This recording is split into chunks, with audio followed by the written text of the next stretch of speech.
It was a disappointing day for us in several ways, but I do like what our team is about in terms of their makeup. They're ready to go back to work. They're a very positive group, supportive of one another, and so that's always a great place to start after a loss. And so, a lot of things that need to be looked at in terms of execution and how we play, and try to get to a point where we're executing a little bit better, and that comes back to a lot of things. But yeah, Expand on that. yeah, I think it was a difficult ball game. Physically we weren't getting it done, and so we weren't able to get points on the board. We weren't getting a lot of snaps. We weren't converting third downs in the first. We were something like 3 for 12 for the game, and yet, I thought offensively, we kept trying to get some things done against them. It wasn't a deal where our guys didn't respond. I thought it became a very, very physical football game on both sides of the ball. One of the more physical games we've been in for a while, and in fact, I think the most physical game this year. And so, all of that either helps you in the game of football develop what you're about mentally as well as physically, or it doesn't. If it doesn't, you've got problems. But I think our guys, in their own way, responded physically in that ball game, and thought very highly of them on that end of things. And some of our younger guys, JD, a lot of lessons there. He was.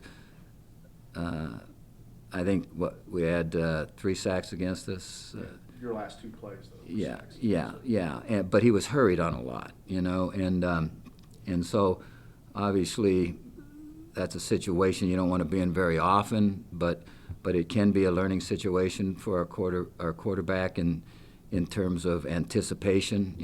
Quarterbacks need to really anticipate, especially if you're under a lot of fire, and know where the opening's going to be, and get the ball released. Maybe not take sacks, and I'm just picking out the quarterback spot, but that's pretty much across the board. We faced a very good defensive football team. I think our young linemen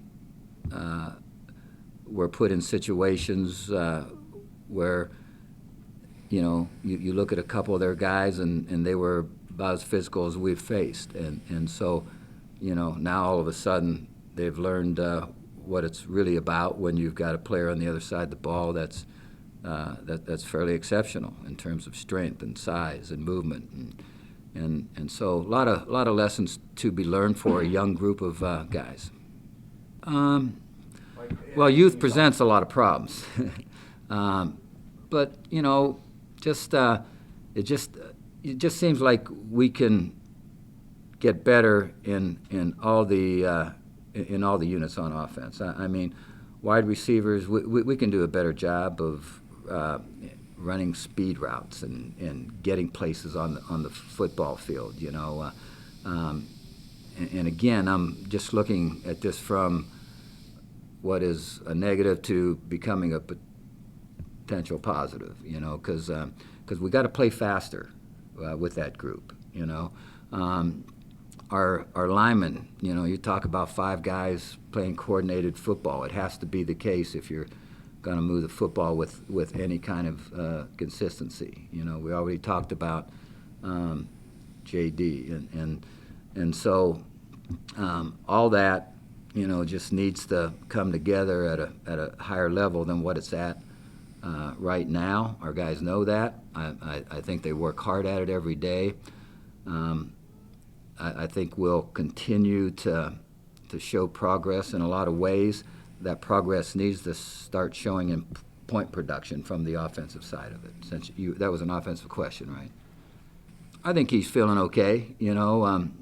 just like the rest of us after a loss. It's not easy, but you move on and you get a determination to play at a little higher level and to coach at a little higher level and to everybody do what they need to do at a little higher level. And so that's something that either a team will respond to or it won't. And obviously, going back to my original statement of this group being a group that will stick together and will work hard every single day to make themselves better.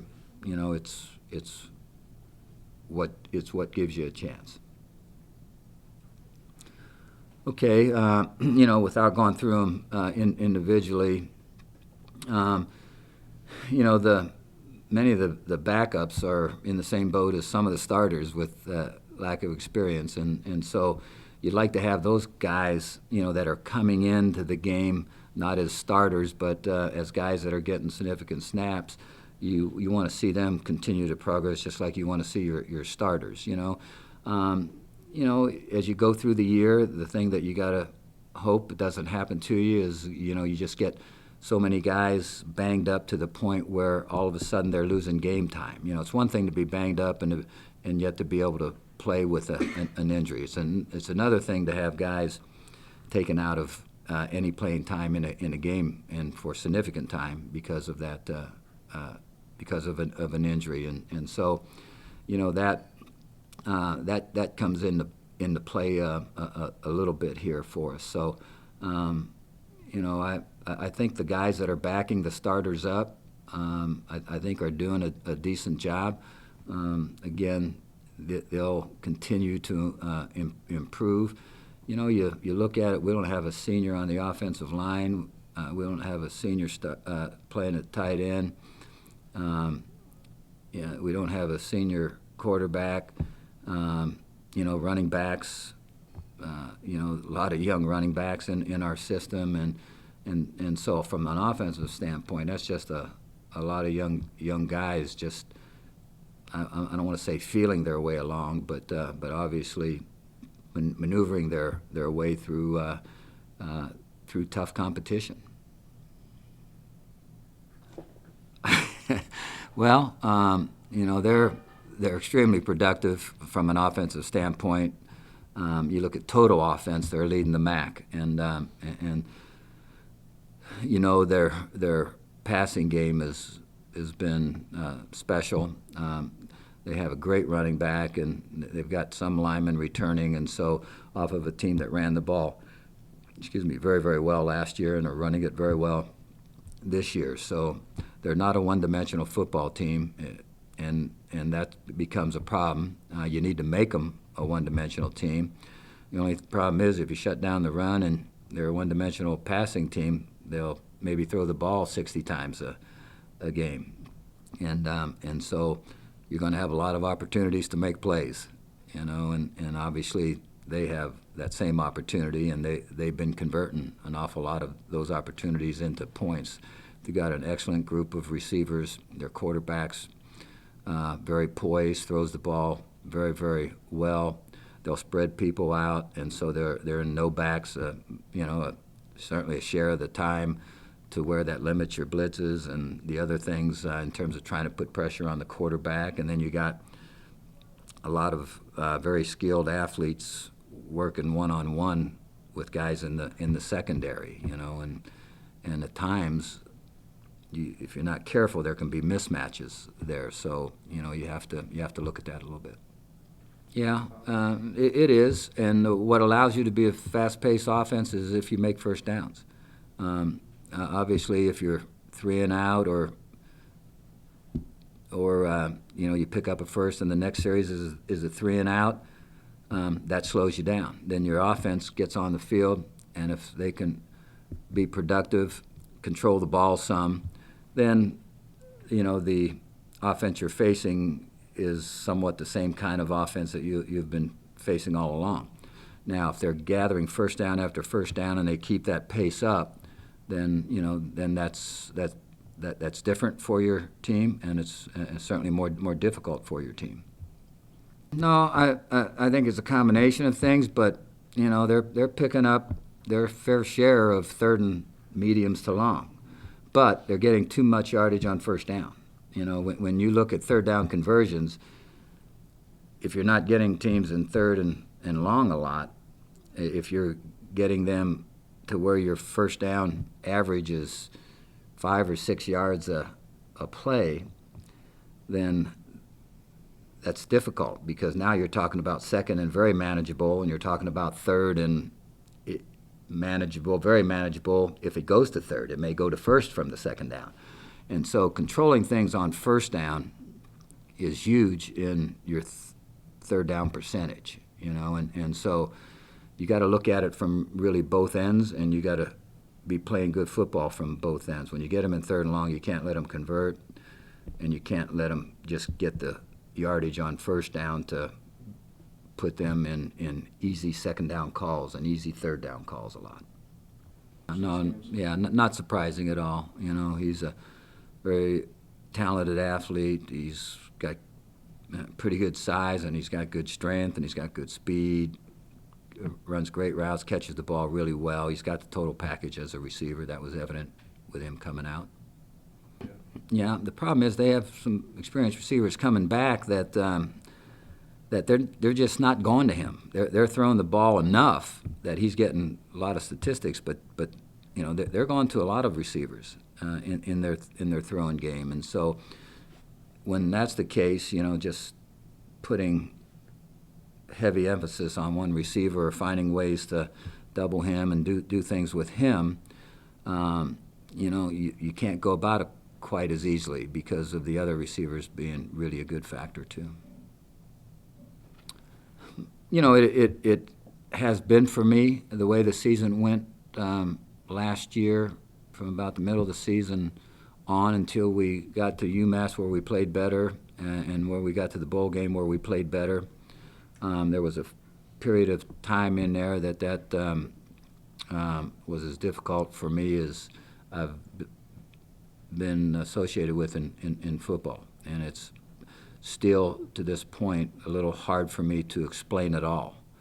There's several factors I think involved, but that was not good memories in terms of the game of football for me, and I think it was that way for a lot of our players. That's why a lot of our players came to me after the season and wanted changes. They wanted to get things done at a level that was way above what transpired in the middle of the season last year.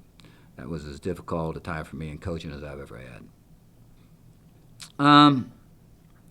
Yeah, you're coming home, and that's the good part. But I think it's a great time of the year, and you look at the kind of crowds we draw on homecoming. I think that's special. The fact that a lot of alumni come back for several reasons. They appreciate this campus, the education they got here. They appreciate Court Street. They appreciate everything, and it seems like they're very glad to get back, and so you like that. You like to see that, that there's a lot of pride out there in terms of this university, that people that have gone through it, and how much appreciation they have for this university, and they come back and they enjoy themselves during that weekend. So I like that part of it as much as anything.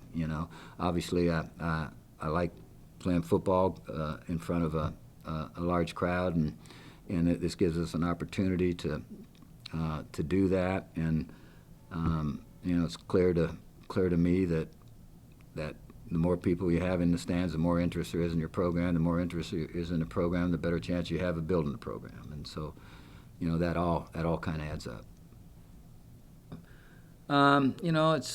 It is kind of strange that from one season to the next, you expect things to carry over. They were really good defensively last year, so you just expect that they'd be really good defensively. They were very good offensively. You just expect they'd be very good offensively. That's why they were picked first in the conference, because everybody sees that same thing. But every year's a new year. Injuries play a role in that, and they've had injuries. You mentioned the new staff, and with the new staff is new alignments, and normally a learning process, and so that I think that's what they're going through. But they're talented on defense. They've got athletes running around, and so they're capable of certainly playing excellent defensive football.